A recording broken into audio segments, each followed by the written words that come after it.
Good evening, America. I'm Lara Trump, daughter of Bob and Linda Unaska, sister to Kyle, mother to Luke and Carolina, and the daughter-in-law of our 45th president, Donald J. Trump. But tonight, I come to you simply as an American. My life began like many in our country. I grew up in Wrightsville Beach, North Carolina. My parents were small business owners and worked hard to make sure that my brother and I had everything we needed, but not everything we wanted. My parents raised me to believe that in America, I could achieve anything with hard work and determination, that the opportunities available to me were limited only by the size of my ambition, that I should dream big, and I did. Those very dreams are what led me to New York City. I'd heard the adage, if I can make it there, I can make it anywhere, and I intended to do just that.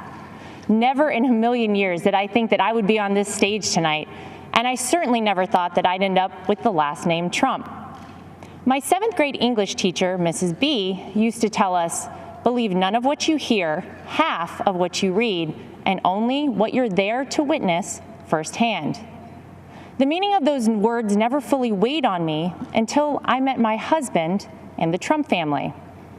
Any preconceived notion I had of this family disappeared immediately. They were warm and caring, they were hard workers, and they were down to earth. They reminded me of my own family. They made me feel like I was home. Walking the halls of the Trump Organization, I saw the same family environment. I also saw the countless women executives who thrived there year after year. Gender didn't matter. What mattered was the ability to get the job done. I learned this directly when, in 2016, my father-in-law asked me to help him win my cherished home state and my daughter's namesake, North Carolina. Though I had no political experience, he believed in me. He knew I was capable, even if I didn't.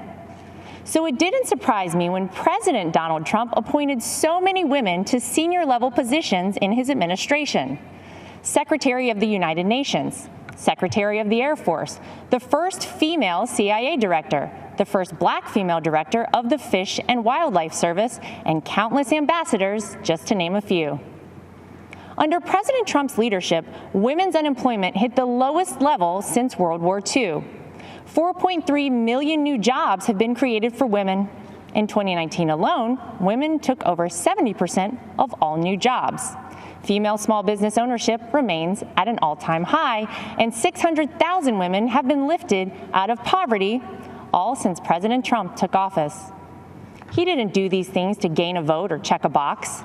He did them because they're the right things to do. 100 years ago today, the 19th Amendment was ratified, granting the right to vote to every American woman.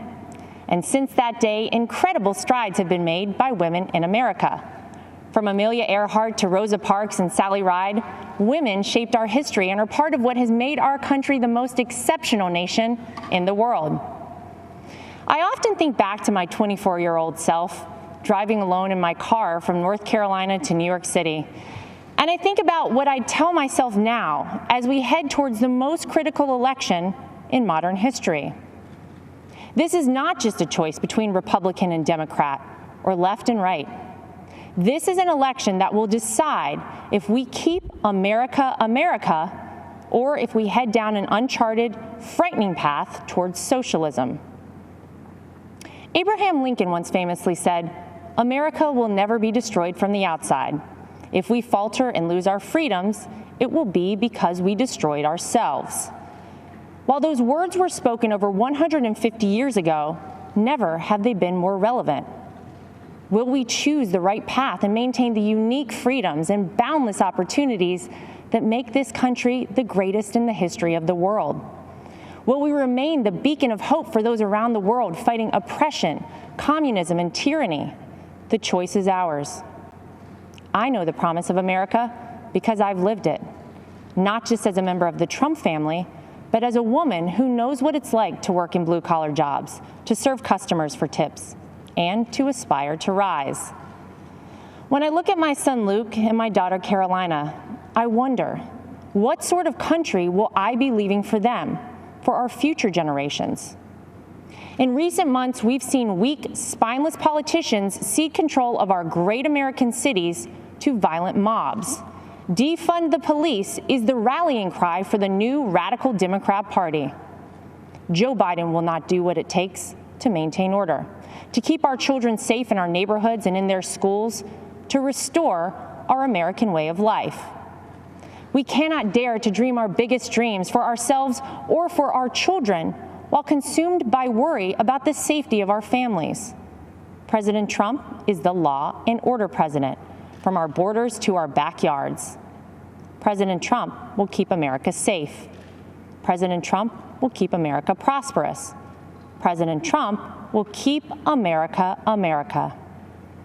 If you're watching tonight and wrestling with your vote on November 3rd, I implore you, tune out the distorted news and biased commentary and hear it straight from someone who knows. I wasn't born a Trump. I'm from the South.